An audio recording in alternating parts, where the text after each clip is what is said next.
Un jour, le prophète sallallahu alayhi wa sallam a dit, un jour Jibril m'est venu et m'a dit, Ya Muhammad, vis comme tu le veux, tu mourras. Et Allah Jalla wa Ala s'est adressé au messager d'Allah sallallahu alayhi wa sallam en lui disant, Innaka mayyitun wa innahum mayyitun. Tu mourras certes, et ils mourront eux aussi. Ya Abdallah, la vérité que personne ne peut contester, ni musulman ni mécréant, c'est qu'il mourra un jour et il quittera la vie de ce bas monde ad-dunya. Mais malheureusement, beaucoup de musulmans, avec leurs actions et leurs paroles et leurs situations, prétendent qu'ils seront encore éternels dans la vie de ce bas monde. Nous savons que tu penses et tu sais que tu ne seras pas éternel. Mais avec tes actions et tes prétentions et tes situations, tu prétends être éternel, ya Abdallah. Tu amasses alors de l'argent que tu délaisseras en réalité pour tes héritiers. Tu t'amuses et tu te distrais, car tu penses et tu as oublié qu'un jour tu rencontreras Allah. Tu penses alors que tu es éternel. Mais Allah tabaraka wa ta'ala n'accordera jamais l'éternité à personne d'entre nous. Et s'il devait accorder l'éternité à un être humain, il l'aurait accordé au messager d'Allah sallallahu alayhi wa sallam. C'est pour cela qu'il s'est adressé à lui en lui disant وَمَا جَعَلْنَا لِبَشَرٍ مِّن قَبْلِكَ الْخُلْدَ. Et nous n'avons accordé à aucun homme avant toi, ya Muhammad, l'éternité. أَفَإِن مِّتَّ. Si toi tu meurs, ya Muhammad, أَفَهُمُ الْخَالِدُونَ. Est-ce que eux ils seront éternels? كُلُّ نَفْسٍ ذَائِقَةُ الْمَوْتِ. Tout âme goûtera à la mort. Viendra ce jour, ya Abdallah, où est-ce que ta famille pleurera à ton sujet? Où est-ce que les gens te porteront sur leurs épaules? Où est-ce que les gens t'emmèneront vers ta tombe? Viendra un jour, ya Abdallah, où les médecins seront autour de toi et ils essaieront de te ramener à la vie. Mais Allah a décrété que tu meurs. Ils voudront que tu vives, mais Allah voudra que tu meurs. Viendra un jour où viendra ce moment, ya Abdallah, où est-ce qu'Allah nous dit وَنَحْنُ أَقْرَبُ إِلَيْهِ مِنْ حَبْلِ الْوَرِيدِ وَنَحْنُ أَقْرَبُ إِلَيْهِ وَأَنْتُمْ لَا تُبْصِرُونَ. Nous sommes plus proches de lui, mais vous ne voyez pas. Viendra un jour où tu voudras encore vivre, ne serait-ce qu'un seul instant, mais Allah Jalla wa Ala t'aura décrété ce terme afin que tu reviennes vers Allah et que tu sois questionné sur tes paroles et tes actions. Et lorsque ce jour viendra, ya Abdallah, et que tu vivras atrocement l'agonie de la mort, sakaratul maut, et ainsi qu'Allah t'enlèvera ton voile qui ne te permettait pas de voir dans la vie de ce bas monde les anges et les malaïka. لقد كنت في غفلة من هذا فكشفنا عنك غطاءك. Nous enlevons alors ton voile. فكشفنا عنك غطاءك فبصرك اليوم حديد. Ta vie est désormais perçante. Tu vois alors l'au-delà, al-akhira, et tu vois les anges, al-malaïka, et tu vois tout ce dont on te parlait dans la vie de ce bas monde ad-dunya. Tu comprends alors que c'était la vérité al-haq, et tu comprends alors que tout ce dont on te rappelait, il fallait que tu l'appliques. Mais c'est trop tard. Mais c'est trop tard. Te vient l'agonie de la mort. Et la mort arrive et on t'enterre alors dans ta tombe al-qabr. Et quelle demeure cette tombe? C'est la première demeure de l'au-delà al-akhira. Kana Uthman ibn Affan. Uthman ibn Affan radiyallahu anhu. Lorsqu'il se tenait debout devant une tombe, il pleurait jusqu'à tremper sa barbe de larmes et jusqu'à tremper la terre et le sol de larmes. On lui disait alors, ya Uthman, tu te poses devant une tombe et tu pleures. Et on te rappelle du paradis et de l'enfer et tu ne pleures pas. Et alors il disait, Sami'tu Rasulallah sallallahu alayhi wa sallam yaqul. J'ai entendu le messager d'Allah sallallahu alayhi wa sallam dire, certes la tombe est la première demeure des demeures de l'au-delà al-akhira. Celui qui en échappera, tout ce qui s'en suivra sera plus simple pour lui, mais celui qui n'en échappera pas, tout ce qui s'en suivra sera plus dur et plus pénible pour lui. Et il dit, j'ai certes entendu le messager d'Allah sallallahu alayhi wa sallam dire, je n'ai pas vu de scène plus terrible que la tombe al-qabr. Innaha awwalu manazilin akhirah. C'est la première demeure de l'au-delà al-akhirah. Dans cette tombe, tu te retrouves avec les vers ad-didan, les vers de la terre at-turab. Ce sont tes compagnons uniquement.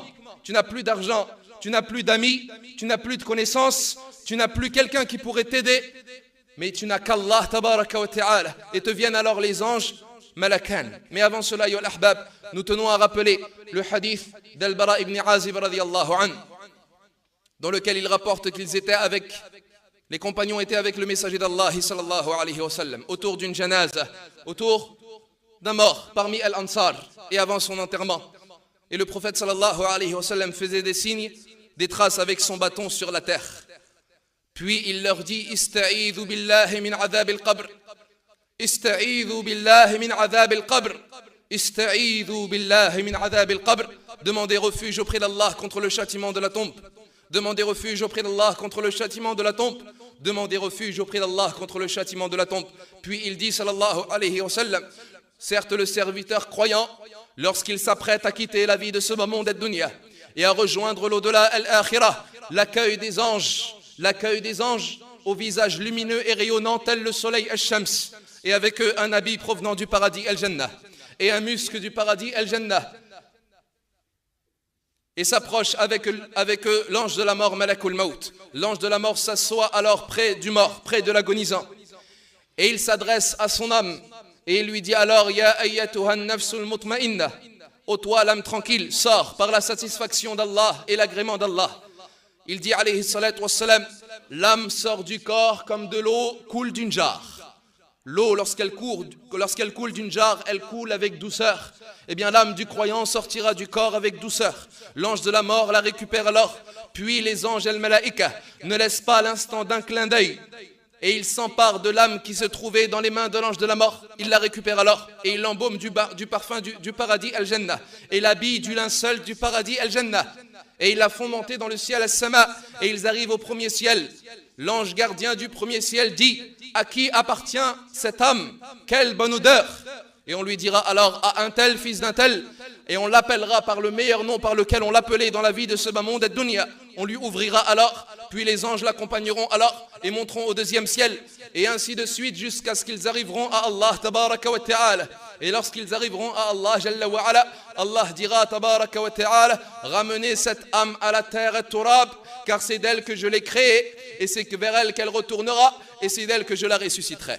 Puis l'âme est accompagnée par ses anges à sa tombe, dans laquelle elle retrouve son corps, qui a été préalablement lavé et enveloppé dans son linceul et enterré. L'âme retrouve alors son corps et elle rentre dans ce corps, et tu ouvres les yeux et tu te retrouves alors dans cette tombe, vivant parmi les morts al-amwat, dans une autre dimension et dans un autre monde. Ce n'est plus le monde de ce bas monde ad-dunya, ya Abdallah. Ne pense pas que lorsque si on te déterrera, on te trouverait vivant. Tu n'es plus dans ce bas monde ad-dunya. Désormais tu es dans l'au-delà al-akhirah, mais vivant. Ton âme est revenue dans ton corps. Tu ouvres les yeux, tu te trouves alors sous une tonne de terre. Tu ressens alors ce poids. Tu souffres désormais. Et te viennent alors les anges qui te questionneront. Et ils t'assoient alors. Et ils te posent ces questions d'une apparence effrayante et terrifiante. Et ils te disent: Man Rabbouk, qui est ton Seigneur?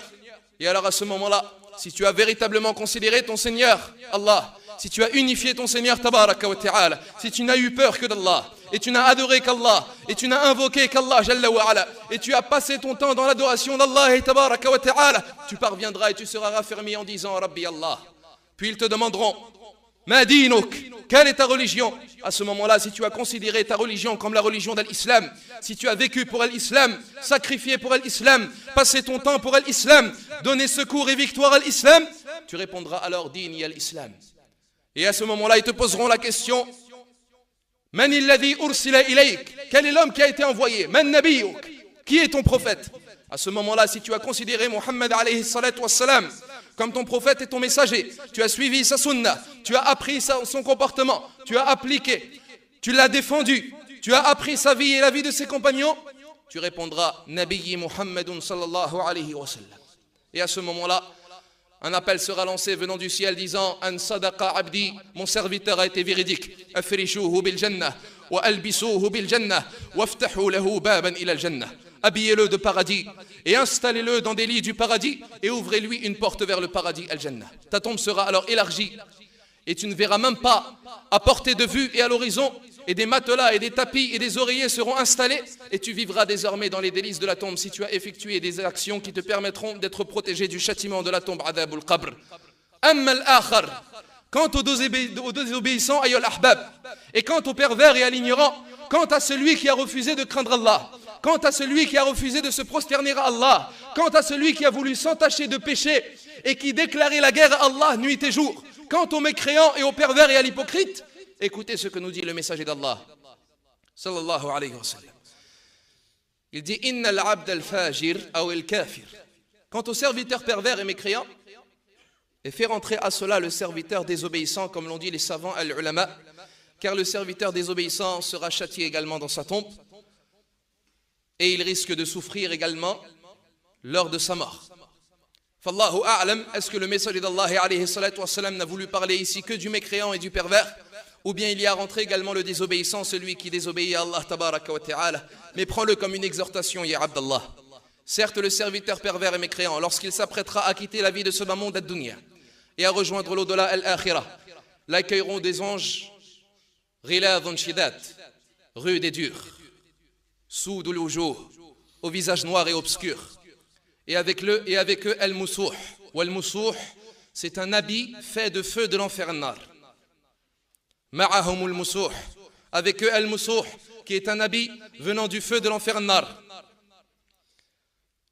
L'ange de la mort arrivera sous son apparence terrifiante et il s'assiera auprès de son âme et il lui dira: ô toi la mauvaise âme, ayyatuha al-nafs al-khabitha, ukhruji, sors par la colère de ton Seigneur et sa malédiction. L'âme ne voudra pas sortir, car l'âme aura peur désormais, car l'âme ne veut pas rencontrer ceux qui la menacent. Elle ne voudra pas sortir du corps. Les savants nous disent, l'ange de la mort, et le prophète alayhi salatu wassalam nous dit, l'ange de la mort la sortira alors et l'extraira du corps comme on sort une broche d'une pelote de laine mouillée. Les savants disent, vous voyez la broche avec laquelle on fait cuire la viande, la broche de fer al-hadid, cette broche-là, lorsqu'on la rentre dans une pelote de laine mouillée, et lorsqu'on l'arrache brutalement, elle colle à la laine, ce qui fait qu'elle arrache alors cette pelote de laine, et elle la déchiquette, et elle la déchire, et elle arrache toutes les fils de laine. C'est ainsi que l'ange de la mort fera sortir l'âme du mécréant et du pervers, wal-iyadu billah, car l'âme ne veut pas sortir du corps. L'ange de la mort l'extraira avec violence et arrachera avec les veines et les artères et les nerfs et les os, et l'âme souffrira alors terriblement. Puis les anges al-malaïka ne laisseront pas cette âme l'instant d'un clin d'œil dans les mains de l'ange de la mort et la récupéreront. Ils l'habilleront alors de cet habit du feu de l'enfer nar et ils l'embaumeront d'une odeur terrible et mauvaise. Et ils la feront monter au premier ciel et rencontreront alors l'ange gardien du premier ciel qui dira: à qui appartient cette mauvaise âme? Quelle mauvaise odeur! Car elle aura l'odeur, une odeur pire que la plus mauvaise odeur d'un cadavre sur terre. Comme l'a dit le prophète sallallahu alayhi wa sallam. Il dira alors: à qui appartient cette âme? Quelle mauvaise âme et quelle mauvaise odeur! Et ils lui diront alors: à un tel, fils d'un tel, en le nommant par les pires noms par lesquels il était appelé dans la vie de ce bas monde. Et on lui refusera de lui ouvrir les portes du ciel.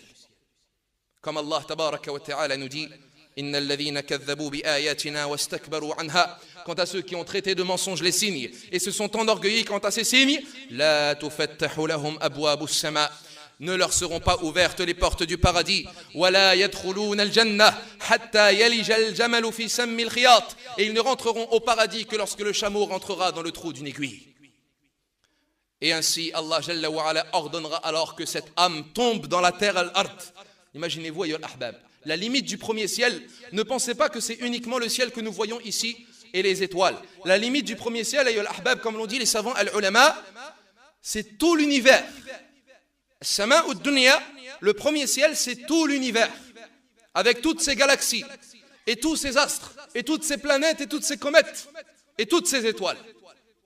Cette âme, lorsqu'elle arrivera à la limite du premier ciel, elle tombera d'une véritable chute jusqu'à sa tombe. Et à ce moment-là, elle rentrera dans le corps qui lui appartenait et il ouvrira ses yeux. Et la vie reprendra dans l'au-delà al-akhirah. Et commencera alors la demeure dans l'au-delà et la vie dans l'au-delà al-akhirah. Mais quel mauvais début, wallah. Car les anges arriveront, les anges des questions, Munkar wa Nakir, ils l'interrogeront alors: Men Rabbouk, qui est ton Seigneur? Mais cet homme n'avait pas cru en Allah, et cet homme n'avait pas adoré Allah Jalla wa Ala, mais cet homme n'avait pas eu peur d'Allah Tabaraka wa Ta'ala. Soit il ne répondra pas, ou soit il dira: la adri, je ne sais pas. Ou bien comme dans une autre version il dira: j'ai entendu dire telle réponse et je la dis alors. Puis on lui dira: Ma dinuk, quelle est ta religion? Mais cet homme ne connaissait pas la religion de l'islam, où il se moquait de la religion de l'islam, où il refusait d'être musulman et de se soumettre à Allah. Il dira, la adri, man alladhi ursila ilayk, quel est l'homme qui a été envoyé à toi? Mais cet homme se moquait du prophète Mohammed alayhi salatu wassalam, refusait de suivre la sunna, se moquait de sa sunna et de ses ordres et de ses hadiths. Il dira, la adri, je ne sais pas. Les anges, il a été dit dans une version Ayyuhal Ahbab, les anges des questions de la tombe ramèneront alors une barre. Cette barre, Ayyuhal Ahbab, comme il a été dit dans le hadith, si tous les humains et tout al-jinn, de Adam alayhi salatu wassalam jusqu'au dernier, se rassemblaient pour la porter, ils ne pourraient pas. Ils frapperont cet homme avec cette barre, il criera alors d'un cri, tous les hommes et toutes les créatures, al-makhlouqat, l'entendront. Il tombera alors, comme il a été dit, pendant 70 ans. Et vous savez, l'au-delà, al-akhirah, a d'autres dimensions. Si vous me dites où est-ce qu'il tombera, où est-ce qu'il atterrira, dans sa tombe, pas dans sa tombe, nous disons l'au-delà, al-akhirah, ces dimensions sont différentes de la vie de ce monde ad-dunya. Il est encore dans sa tombe et tout se passe dans sa tombe. Comment? Allahu a'lam. Il se trouve dans sa tombe alors, et à ce moment-là, ya al-ahbab, on lui dit alors, an kadhaba abdi, mon serviteur a traité de mensonge, mon serviteur a menti. Afrishuhu bin nar, wa albisuhu bin nar, waftahu lahu baban ila nar. Habillez-le d'enfer, de feu de l'enfer, et installez-le dans du feu de l'enfer, et ouvrez-lui une fenêtre ou une porte vers l'enfer, nar. Mais avant cela, on lui ouvrira une porte vers le paradis, al-jannah. Et on lui dira alors, regarde ta place au paradis. Si tu avais obéi à Allah, si tu avais redouté Allah, si tu avais craint Allah, regarde ce qui t'aurait attendu. Puis on la lui refermera. Et on lui ouvre alors une porte vers l'enfer an-nar. Puis il a été dit que sa tombe alors sera resserrée sur lui jusqu'à ce que ses côtes s'entrecroisent. Wal-'iyadhu billah. Et le châtiment de la tombe commence alors pour lui. Ayyuhal ahbab, nous tirons ces leçons de cet événement, ayyuhal ahbab, wa ayyuhal ikhwatul kiram, en appliquant le hadith du messager d'Allah sallallahu alayhi wa sallam qui nous dit akfiru min dhikri hadimil ladhat. Multipliez le rappel du destructeur de jouissance, et les compagnons lui dirent wa ma hadimul ladhat ya Rasulallah. Et qu'est-ce que le destructeur des jouissances, ya Rasulallah? Il dit al-maut, la mort. Combien sont rares les occasions lors desquelles on parle de la mort, et on se rappelle de la mort, et on commente la mort, et on se souvient de la mort. Combien, ou bien quel est le dernier jour où est-ce que tu as parlé de la mort? Avec ton père, avec tes parents, avec tes enfants, avec tes amis, avec tes collègues. Te souviens-tu de la mort? Te rappelles-tu de la mort? Alors que le prophète alayhi salatu wassalam a ordonné de multiplier le rappel de la mort, al-maut. Car on en a besoin, ya Abdallah, ya ibadallah. On oublie la mort. Et on oublie la rencontre d'Allah. Qui sait, demain je mourrai. Qui sait, demain ou même aujourd'hui même, lors de la prière d'Al-Jumu'ah.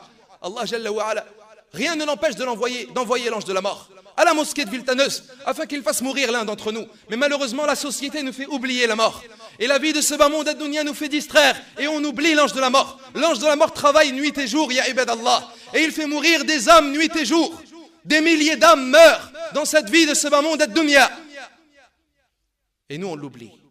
On est insouciant, ya al-ahbab. On pense que la mort arrive que très rarement. Oui, elle arrive que très rarement à ta famille, mais elle arrive tout le temps. Elle arrive tout le temps. Jeune ou vieux, riche ou pauvre, savant ou ignorant, pieux ou pervers. Elle arrive. Et elle ne fait pas de différence. La mort, c'est la catastrophe, comme l'a appelé Allah dans le Coran. فَأَصَابَتْكُمْ مُصِيبَةُ الْمَوْتِ. Et que vous arrive la catastrophe de la mort. Et al-musibatul kubra, c'est la grande catastrophe. C'est celle qui rend orphelins les enfants et veuves les femmes. Et elle ne fait pas de différence et elle n'a pas de pitié ni de miséricorde. Et lorsqu'elle arrive, c'est trop tard. Donc lorsque tu es encore en forme, ya Abdallah, à toi de ne pas retarder tes adorations. Ô toi qui pensais faire le hajj dans 40 ans, dis-toi que la mort peut m'arriver demain. Ô toi qui avais l'intention de commencer la prière pour le prochain Ramadan, dis-toi que la mort peut arriver avant Ramadan. Notre frère Sofiane, rahimahullah, ne pensait pas que le mois de Ramadan qu'il vient de passer aurait été le dernier et qu'il ne passera plus jamais de mois de Ramadan. Ô toi qui as l'intention d'apprendre le Coran, ne remets pas à demain, car tu ne sais pas quand est-ce que tu mourras. Et toutes ces heures que tu auras passées en perdant ton temps seront parties, wal-'iyadhu billah, sans que tu n'apprennes le livre d'Allah, le Coran. Ô toi qui as l'intention de te repentir quand tu as un péché, dis-toi que je me repente aujourd'hui, le plus tôt possible, après la prière à salat, car tu ne sais pas quand est-ce que te viendra la mort. Peut-être que tu es venu faire al-Jumu'ah, mais peut-être quand tu rencontreras, te frappera une voiture, la samahallah, ou te frappera une crise cardiaque lorsque tu rentres chez toi. Qu'est-ce que tu diras à Allah? Tu ne peux plus revenir, tu ne peux plus dire laisse-moi une dernière chance, j'ai compris. Khalas, tu as compris mais c'est trop tard. Il fallait comprendre lors des rappels, il fallait comprendre lors des discours, il fallait comprendre lors des avertissements d'Allah. Ton frère est mort alors qu'il avait 20 ans. À toi de te réveiller aujourd'hui, ya Abdallah. À toi de craindre Allah. Maintenant, les péchés, c'est terminé. Car si lui, il est mort à 20 ans, toi, tu peux mourir à 21 ans. Si lui, il est mort à 20 ans, toi, tu peux mourir n'importe quel jour. Et après, on pleurera sur ton sort. Et tu pleureras dans l'au-delà, l'akhira. Non. Allah Azza wa Jalla a voulu pour nous la facilité. Et il nous a envoyé des encouragements et des exhortations pour nous parler du paradis al-Jannah. Allah veut et aime que son serviteur se repent à lui. Yuridullahu wallahu yuridu an yatuba alaykum. Allah veut accepter votre repentir. Et ceux qui suivent leur passion veulent que vous tendiez vers ces passions. Mais Allah veut alléger pour vous. Et l'être humain a été créé faible. Donc Allah ne veut pas pour nous la difficulté. Allah veut pour nous la facilité et il ne veut pas pour vous la difficulté. Donc Allah Jalla wa Ala nous appelle à l'obéir et à remplir nos jours et nos nuits d'adoration à Allah Tabaraka wa Ta'ala. Et Wallah, c'est dans l'adoration qu'on aimera et c'est dans l'adoration qu'on retrouvera le bonheur as-sa'ada. Et dans toutes ces passions et dans tous ces plaisirs et dans toutes ces pertes de temps, Wallah, ce n'est qu'une jouissance éphémère qui ne dure que très peu et qui n'est source que de regrets et de remords le jour de la résurrection Yawm al-Qiyamah. Alors à nous de nous retrousser nos manches et nous reprendre et nous remettre au travail, ayyuhal ikhwa, au travail de l'adoration d'Allah tabaraka wa ta'ala. Remets-toi au Coran et reviens à la maison d'Allah jalla wa ala et prosterne-toi à Allah tabaraka wa ta'ala, car Wallah, toutes ces prosternations tu en voudras Yawm al-Qiyamah et tu en voudras le jour de la mort. Rappelle-toi ya Abdallah, rappelle-toi de cet événement et rappelle-le-toi souvent. فأسأل الله تبارك وتعالى بأسمائه الحسنى وصفاته العلى أن يرحم أخانا سفيان برحمته الواسعة. اللهم ارحمه برحمته